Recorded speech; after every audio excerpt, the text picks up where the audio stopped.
दोस्तों, हम सब लोग जो स्टॉक ट्रेडिंग करते हैं और मार्केट के उतार चढ़ाव के बीच में पैसा कमाने के चक्कर में पड़े रहते हैं, उन सब का सबसे पहला मोटिवेशनल गुरु है जेसी लिवरमोर।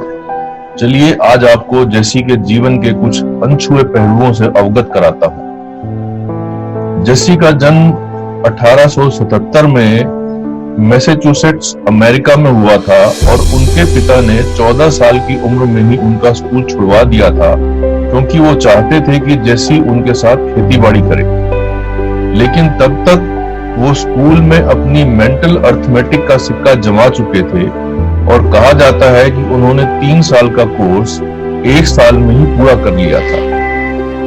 जेसी को स्कूल छोड़ना स्वीकार न था और खेतीबाड़ी में आना भी स्वीकार न था, इसलिए अपनी माँ को कॉन्फिडेंस में लेके उस 14 साल के बच्चे ने घर छोड़ दिया और बॉस्टन में एक स्टॉक ब्रोकर के यहाँ चॉक बॉय का काम शुरू कर दिया।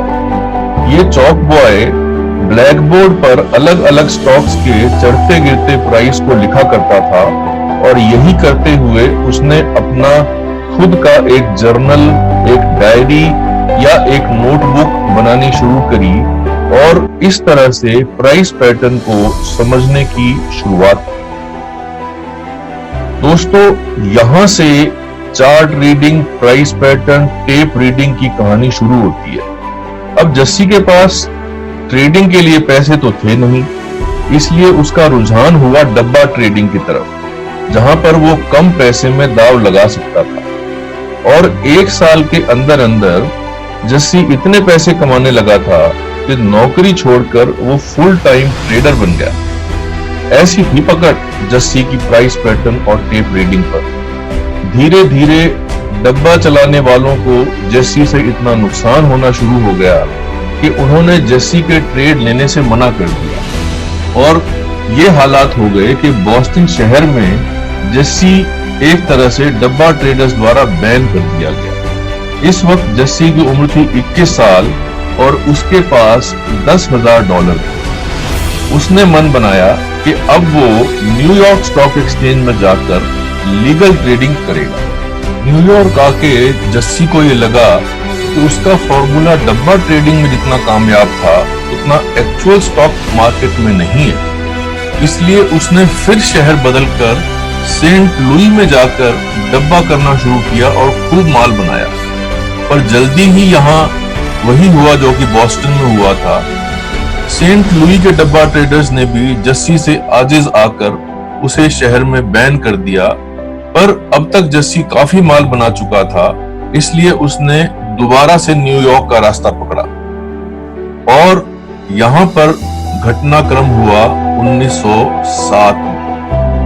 1907 के पैनिक में जेसी ने एक ही दिन में $1 मिलियन कमाए और 1907 का यह क्रैश जेसी के लिए एक गोल्ड माइन साबित हुआ।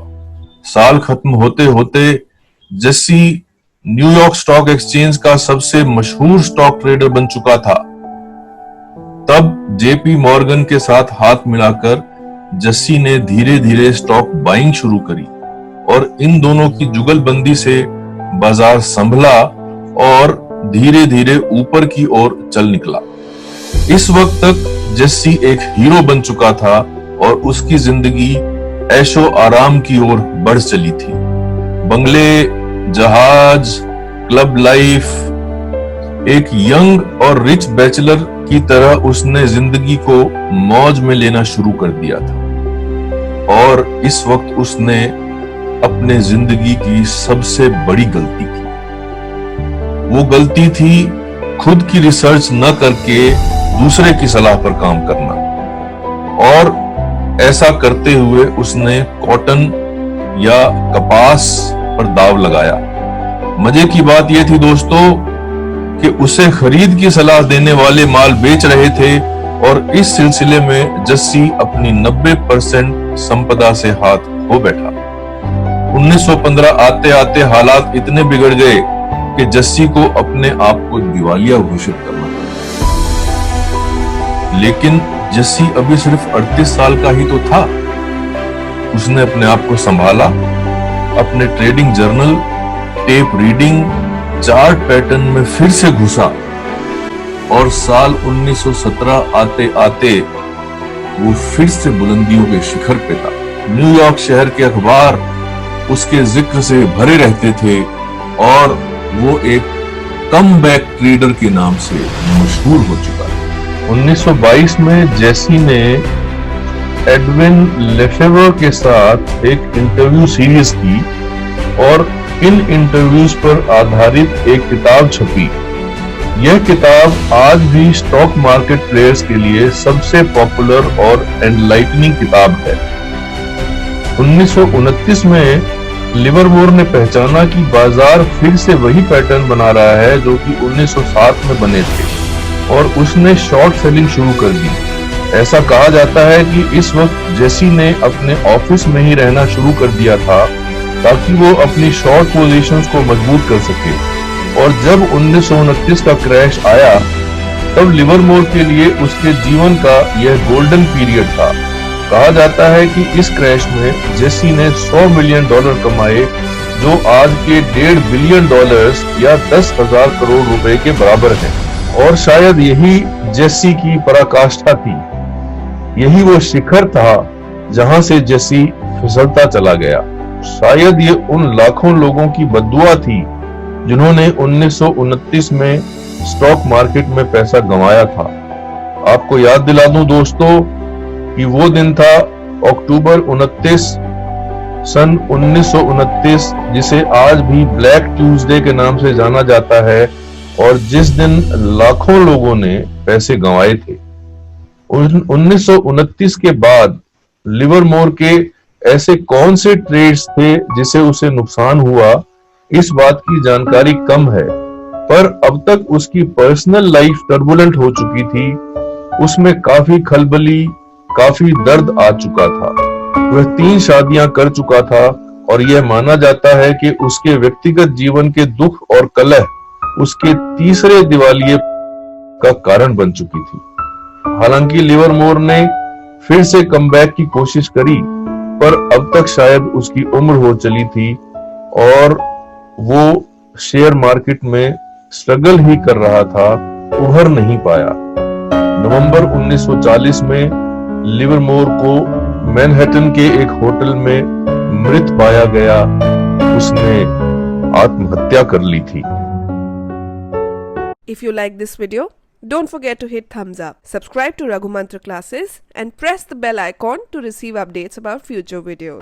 दोस्तों, जस्सी का जीवन मार्केट के उतार चढ़ाव का दर्पण था, एक आईने जैसा था और आपको मैंने इस आईने की एक झलक इसलिए दिखाई ताकि हम उससे कुछ सीख ले सकें जो कि हम जैसे ट्रेडर्स की अनिश्चितता से भरी, अनसर्टेनिटी से भरी राह को उजाला दे सके। तो आइए आपको जस्सी की प्रमुख सीखों में से कुछ मैं बताता हूँ, सुनाता हूँ। जस्सी का कहना था कि ये जो फाइनेंशियल मार्केट्स हैं ये एक स्पेकुलेटिव गेम है, यानी इसके अंदर एक सट्टेबाजी का ऐसा अंश है जो कि कभी भी खत्म नहीं किया जा सकता। पर इस गेम ऑफ स्पेकुलेशन को जीतने में मेंटली लेजी और गेट रिच फास्ट, इस टेंडेंसी वाले लोग कभी कामयाब नहीं हो सकते। दूसरी बात जेसी ने हमको ये बताई कि markets are never wrong, opinions are mostly wrong. अब आप देखिए, निफ्टी ऊपर चलती जा रही है पिछले 3 महीने से। सब लोग अलग अलग ओपिनियंस बनाकर ये कह रहे हैं कि मार्केट गिरनी चाहिए, मार्केट गिरनी चाहिए, लेकिन मार्केट्स ऊपर जाती गई, ऊपर जाती जा रही हैं और उन सब ओपिनियंस को गलत साबित कर रही हैं। तीसरी बात जेसी ने जो बहुत अच्छी बोली वो ये थी कि stock markets are designed to fool most of the people most of the time, यानी स्टॉक मार्केट्स एक बड़ी संख्या में लोगों को ज्यादा समय मूर्ख बनाने के हिसाब से काम करती हैं। तो मूर्ख बनने से बचने के लिए जस्सी ने हमको क्या रास्ते सुझाए? जस्सी ने हमको कहा कि मार्केट पैटर्न्स दिखाती है और ये पैटर्न्स रेपिटेटिव होते हैं, और ऐसा उसने प्रूव भी किया। 1907 और 1929 दो बड़े जो झटके मार्केट ने सहे, जो बड़े क्रैश मार्केट ने सहे, उनके पैटर्न्स जस्सी ने सही पकड़े और अपने जीवन के सबसे ज्यादा पैसे जस्सी ने उन्हीं पैटर्न्स के हिसाब से कमाए। फिर जस्सी ने बताया कि big movements they take time to develop, so if you are in profit never be in a hurry to come out of your position. उसी ने सबसे पहले बोला that if you are right sit tight. और फिर जस्सी की वो बात जो कि उनके अंतिम दिनों में सबसे बड़ा सच साबित हुई कि किसी भी आदमी का, किसी भी ट्रेडर का, किसी भी मार्केट स्पेकुलेटर का सबसे बड़ा दुश्मन वो खुद होता है। उसके खुद के इमोशंस होते हैं, उसके खुद की परेशानियां होती हैं। जस्सी अपने जीवन की पर्सनल परेशानियों को अपने ट्रेड्स में आने से नहीं रोक पाए और यही उनके डाउनफॉल का सबसे बड़ा कारण बना। दोस्तों, आज के लिए इतना ही। आपसे बातचीत होती रहेगी, मुलाकात होती रहेगी। नमस्कार।